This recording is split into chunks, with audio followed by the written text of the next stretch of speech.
Welcome to our latest series on sustainability in the construction and quarrying industries, where we put the questions to leaders from Cummins, Volvo construction equipment, and Topcon positioning systems.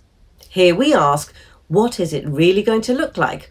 What is your vision for the sustainable future of the construction and aggregates industries? And how, in very broad brush terms, do you think we can achieve such an outcome? Yeah, again, solution diversity. I think the other thing is we can't wait for the perfect one, right? We talked to the first question, I think, on what are things we could do now. We need to be exploiting those as much as we can. So for sure, CO2, those type of regulations, they are coming up more in conversation. I would expect those are probably going to find their way into the off-highway reg space at some point. So that's going to be a very near-term improvement that we can make as an industry. Again, thinking about what can you bring to market soon, right? So combustion engines, again, diesel, hydrogen, other fuels that you would put in, we're definitely interested in that in the, I'm going to say, near to medium term. And again, right, there are batteries are a great option, compact equipment, possibly some of the lower end medium duty construction. Probably when you get bigger than that, I would say that's going to take longer time to play out. And fuel cells, we believe, have a place in the industry in the longer term. Probably not so much within this decade, at least not more widespread. So I would say the way it needs to play out is probably rationally, something that again takes into consideration those three things: CapEx, OpEx, and maybe even most important of all, how it actually fits into the job site and how people get the work done.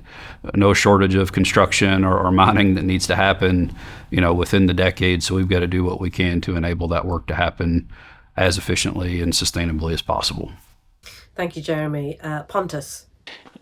Yeah, it can be done. That's our belief. Yeah, so that's and here, of course, collaboration will be a key, and partnerships between the OEMs, as I said, governments, or sort of the customer's customer, if you say it like that. The customers, partnerships around charging, digital services. Topcon is one of them, of course. Yeah.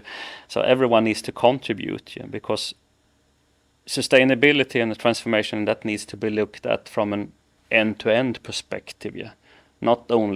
It's not only about having the correct products available.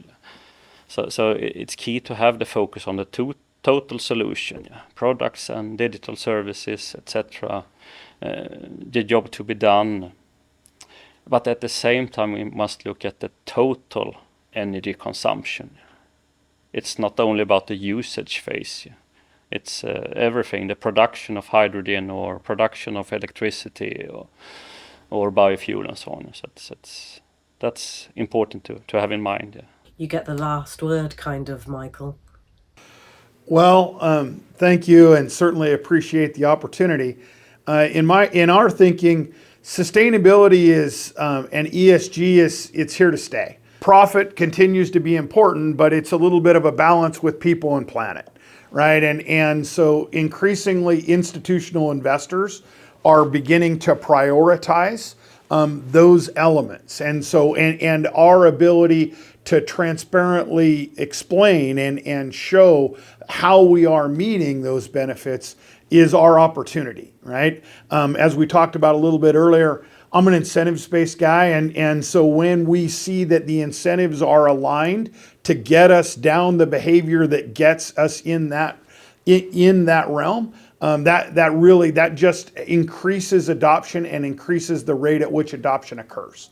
And so I would say for the World Highways viewership, that's where really we see it going. And so the rate at which those incentives and that those opportunities avail themselves, I believe that you'll see many more aspects of ESG and sustainability continue to be adopted. But the idea that ESG awareness and ESG sensitivity, it's here to stay. And so it just comes down to, it's now in our landscape, and so it's how do we align to that change.